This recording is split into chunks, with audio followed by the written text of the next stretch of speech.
Mister ریوس دوسرے مقام پر لکھتا ہے، کھلے کھلے الفاظ میں 20ویں صدی کی قیامت خیزیوں کے بعد انسان لامحالہ اس نتیجے پر پہنچا ہے کہ اس کرۂ ارض کو کسی ایک اقتدار کے تابع لانا ضروری ہے۔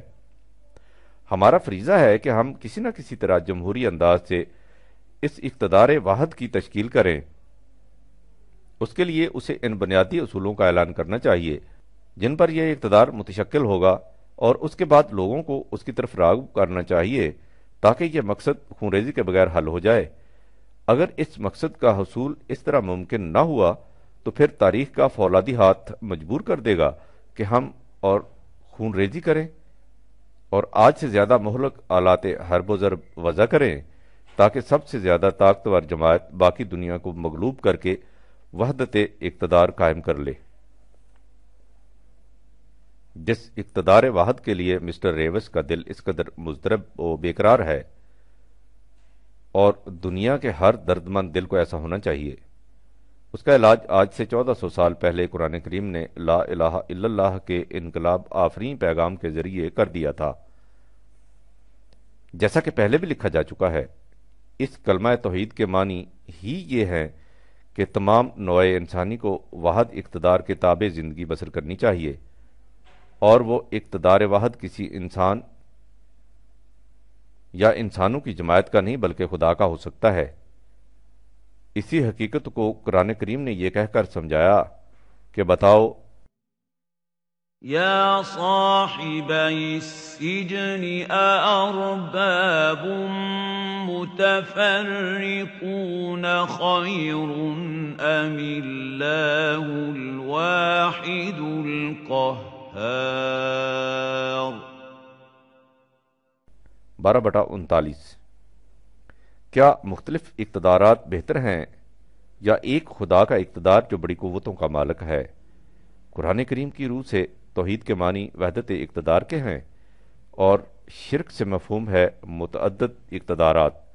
اسی کے لیے اس نے کہا تھا کہ امرا اللہ تعبدوا الا ایاہ۔ 12/40۔ خدا نے حکم دیا ہے کہ اس کے سوا کسی اور کی محکومی اختیار نہ کرو، اقتدار صرف اسی کا تسلیم کرو۔ اس کا یہ پیغام تمام نوع انسان کے نام تھا، کسی خاص قوم، ملک یا گروہ کے نام نہیں۔ قل یا ایھا الناس ان کنتم فی شک من دینی، ان سے کہہ دو اے نوع انسان، جو نظام زندگی میں لایا ہوں، اگر تمہیں اس کے سچا ہونے میں کوئی شک ہے تو میں تمہیں مجبور نہیں کرتا کہ تم اسے ضرور اختیار کرو، لیکن فلا اعبد الذین تعبدون من دون اللہ ولکن اعبد اللہ الذی یتوفاکم۔ میں تو ان کا اقتدار تسلیم نہیں کر سکتا جن کا اقتدار تم خدا کو چھوڑ کر اختیار کیے ہوئے ہو، میں تو صرف اسی خدا واحد کا اقتدار تسلیم کرتا ہوں جس کی قوتوں کا یہ عالم ہے کہ تمہاری موت و حیات تک بھی اس کے اقتدار کے تابع ہے۔ وَأُمِرْتُ أَنْ أَكُونَ مِنَ الْمُؤْمِنِينَ، مجھے حکم دیا گیا ہے کہ میں ان لوگوں کے زمرے میں رہوں جو خدا کے اقتدار پر یقین محکم رکھتے ہوں۔ قل يا أيها الناس إن كنتم في شك من ديني فلا أعبد الذين تعبدون من دون الله ولكن أعبد الله الذي يتوفاكم وَأُمِرْتُ أَنْ أَكُونَ مِنَ الْمُؤْمِنِينَ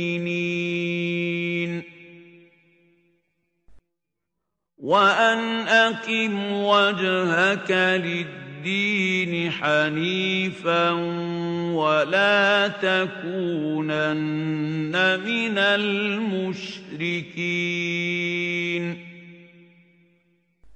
10/104-105۔ اور مجھ سے کہا گیا ہے کہ تو ہر طرف سے منہ موڑ کر اسی نظام زندگی کو اپنا نصب العین بنا اور مختلف اقتدارات کو اختیار کر کے مشرکین میں سے مت ہو جا۔ یہی وہ وحدت اقتدار ہے جو اس عالمگیر نظام انسانی کی بنیاد بن سکتا ہے، جس کا تصور پروفیسر ہیرالڈ لاسکی کے دل میں کروٹیں لے رہا تھا جب اس نے کہا تھا کہ دنیا میں اس وقت انسانی حالت کا تقاضا یہی ہے کہ ایک عالمگیر نظام کی تشکیل کی جائے جس کے اراکین تمام دنیا کے افراد ہوں۔ Human rights page 91۔ جس کے متعلق W.A. گالٹ نے اپنی کتاب مین نیچر اینڈ ٹائم میں لکھا تھا، مجھے تسلیم ہے کہ گھر اور وطن کا خیال سب سے پہلے ہمارے سامنے آتا ہے، لیکن ایک عالمگیر انسانی معاشرہ کی رکنیت کا تصور ہماری نگاہوں سے اوجھل نہیں ہونا چاہیے۔ ابھی تک اس عالمگیر نظام کا احساس کچھ زیادہ شدت سے ابھر کر سامنے نہیں آیا، اس لیے اس کے متعلق زیادہ حسن ظن قبل از وقت ہوگا، لیکن یہ حقیقت کہ کم و بیش ہر ملک میں ایسے افراد موجود ہیں جن کے دل میں یہ خیال کروٹیں لے رہا ہے، اس امر کی ضمانت ہے کہ کچھ وقت کے بعد یہ خیال عملی شکل اختیار کر لے گا۔ قرآن کریم کا کہنا ہے کہ ایسا نظام آخر الامر دنیا میں قائم ہو کر رہے گا، خون ریزی سے نہیں بلکہ ذہنی تبدیلی سے، جو زمانے کے تقاضوں سے رفتہ رفتہ ہوتی چلی جا رہی ہے۔ مسٹر ریوس کا یہ خیال غلط ہے کہ جدید قسم کے آلات حرب و ضرب سے کوئی ایک قوم باقی اقوام کو مغلوب کر کے اپنا اقتدار واحد قائم کر لے گی۔ اب جو آلات حرب و ضرب ایجاد ہو رہے ہیں، اگر انہیں جنگ میں استعمال کیا گیا تو نہ قوم غالب باقی رہے گی نہ قوم مغلوب، پوری کی پوری نوع انسان تباہ ہو جائے گی۔ اس لیے وحدت انسانیت کا عالمگیر نظام جو خدا کے اقتدار واحد کی بنیادوں پر استوار ہوگا، انسان کی داخلی تبدیلی سے ظہور میں آئے گا۔ یہی قرآن کا بتایا ہوا طریقہ کار پروسیس ہے، لیکن اس کا آغاز بہرحال کسی ایک خطہ زمین سے ہوگا، آخر وہ خطہ زمین پاکستان کیوں نہ ہو۔ اگر ہم نے پاکستان میں قرآن کریم کے سیاسی نظام کو رائج کر لیا تو اس سے نہ صرف ہماری مشکلات ہی کا حل مل جائے گا بلکہ ساری دنیا کو اس جہنم سے نجات مل جائے گی جس میں وہ آج اس بری طرح سے گرفتار ہے۔ یہ وہ حقیقت ہے جس کا احساس ہم سے بھی پہلے مغرب کے مفکرین کے دلوں میں بیدار ہو رہا ہے۔ چنانچہ عصر حاضر کا نامور مورخ پروفیسر ٹوین بی اپنی کتاب the world and the west میں لکھتا ہے، مغرب میں بعض دوسرے تصورات بھی ہیں جن کا باعث فوز و فلاح ہونا مشکوک ہے، ان میں سے ایک ہماری نیشنلزم ہے۔ ترک اور بعض دوسرے اسلامی ممالک نیشنلزم کے تصور سے بھی اسی طرح متاثر ہوتے جا رہے ہیں جس طرح اور مغربی تصورات سے۔ ہمیں اپنے آپ سے پوچھنا چاہیے کہ جن مسلمانوں کا مذہبی عقیدہ یہ ہے کہ تمام دنیا کے مسلمان بلا لحاظ اختلاف رنگ و نسل، زبان، عادات وغیرہ محض مسلمان ہونے کی حیثیت سے بھائی بھائی ہیں، ان میں بھی اگر نیشنلزم کا ایسا تنگ نظر عقیدہ رائج ہو گیا تو دنیا کا حشر کیا ہوگا۔ دوسری عالمگیر جنگ کے بعد یورپ کی جو حالت ہو چکی ہے، اس میں یورپ کے اندر کم و بیش 40 آزاد مملکتوں کا وجود ایک ایسا بڑا خطرہ ہے جس کا کوئی علاج نہیں ہو سکتا۔ خود یورپ کی تباہی کا تو یہ عالم ہے، لیکن یورپ کی تہذیب نے لوگوں کی آنکھوں کو ایسا چندھیا دیا ہے کہ وہ اس کے تصورات حیات کو آنکھیں بند کیے اپنائے چلے جا رہے ہیں۔ ہمیں کم از کم مسلمانوں سے تو یہ توقع رکھنی چاہیے کہ وہ اپنے عالمگیر مودت و اخوت کے تصور کو چھوڑ کر یورپ کا ایسا تنگ نظری کا تصور اپنے ہاں رائج نہیں کریں گے۔ ایک عالمگیر برادری کا تصور ویسے تو انسانی فلاح کے لیے ہمیشہ ضروری رہا ہے، لیکن اس ایٹم کے دور میں اس کی اہمیت اور ضرورت اور بھی شدید ہو گئی ہے۔ آپ نے غور فرمایا کہ یہ غیر مسلم مفکر و مورخ ہمیں کیا کہہ رہا ہے؟ وہ کہہ یہ رہا ہے کہ ہم تو قومیت پرستی کے عذاب میں ماخوذ ہیں، اس لیے کہ ہمارے پاس کوئی ایسی آسمانی روشنی نہ تھی جو صحیح راستے کی طرف ہماری رہنمائی کرتی، لیکن تمہارے پاس تو 1300 سال سے ایک قندیل خداوندی روشن تھی جو زندگی کے ہر دوراہے پر تمہاری رہنمائی کرنے کے لیے کافی تھی۔ پھر تمہیں کیا ہو گیا ہے کہ تم بھی ہم اندھوں کے پیچھے لگ کر جہنم کی طرف چل پڑے ہو؟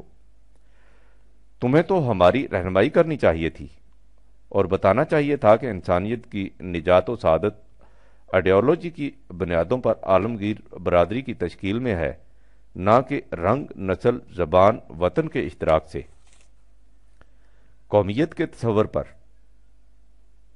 آئیڈیالوجی کی بنیادوں پر ملت کی تشکیل ہمارے لیے کوئی نیا نظریہ نہیں، یہ تو دین کے ان اصولوں میں سے ہے جو خدا کی طرف سے اس زمانے سے ملنے شروع ہو گئے تھے جب انسان کو پہلے پہل وحی کی رہنمائی کی ضرورت پڑی تھی۔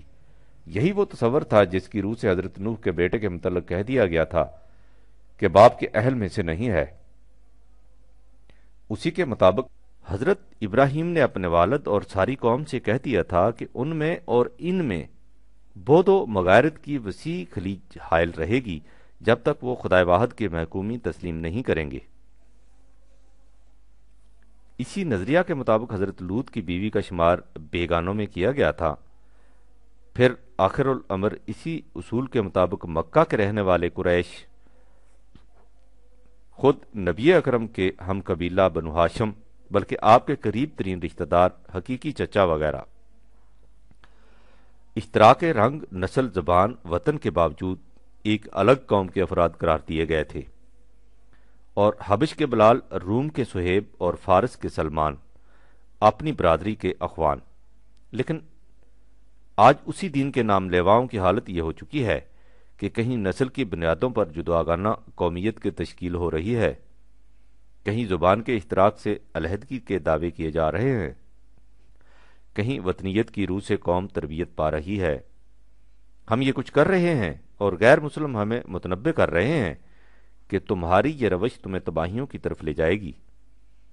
تم اپنے ہاں عالمگیر برادری کے اسی تصور کو عام کرو جسے تمہارے دین نے انسانیت کی فوز و فلاح کے لیے تجویز کیا تھا۔ ظاہر ہے کہ عالمگیر برادری اسی صورت میں قائم ہو سکتی ہے جب تمام مسلم ممالک اپنے ہاں قرآنی نظام سیاست رائج کر لیں، لیکن اس کا سب سے زیادہ امکان پاکستان میں ہے، اس لیے کہ دوسرے ممالک میں کوئی نہ کوئی نظام پہلے سے رائج ہے، لیکن پاکستان نے اپنے لیے کسی نظام کو تجویز کرنا ہے۔ اس اعتبار سے دیکھیے تو اس وقت ساری دنیا کی آنکھیں پاکستان کی طرف لگی ہوئی ہیں اور وہ اسے پکار پکار کہہ رہی ہے کہ تماشا کر اے محو آئینہ داری، تجھے کس تمنا سے ہم دیکھتے ہیں۔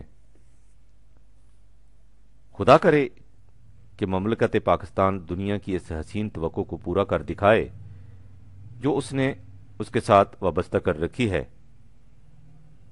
یہ انقلاب ہو تو بڑا انقلاب ہو۔ والسلام، پرویز۔